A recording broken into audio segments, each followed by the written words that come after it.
Tatlong paraan para hindi matenga or mabakante yung property unit na pinapaupahan mo.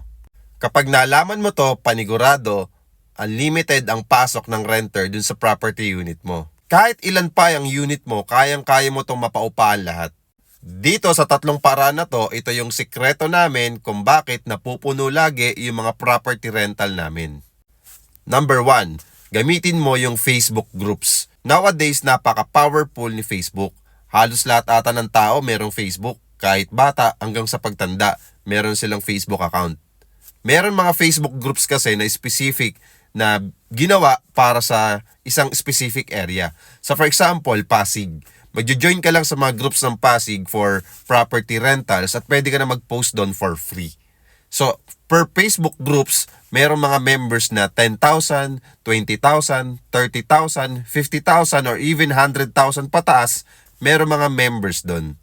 At yung mga member na yon, sila yung potential na renter sa property unit mo. Pangalawa, Facebook Marketplace. Napaka-effective ng Facebook Marketplace. I-upload mo lang doon yung property rental mo at kusa nang merong magme-message sa'yo doon na interested sa pinapaupahan mong property. Kung naalala mo tulad ng OLX, Sulit.com, ito yung parang kay FB Marketplace ngayon.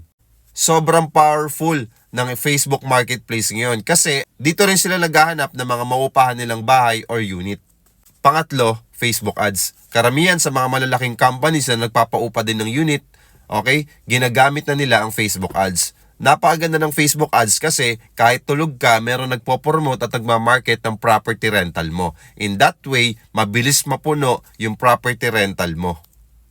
So kapag merong tuloy-tuloy na nangungupahan sa unit mo, tuloy-tuloy din yung pasok ng pera. So dahil tuloy-tuloy na pumapasok yung mga renters mo, dumadami yung renters mo, that's the time na pwede ka magdagdag ng additional property para mapaupahan mo.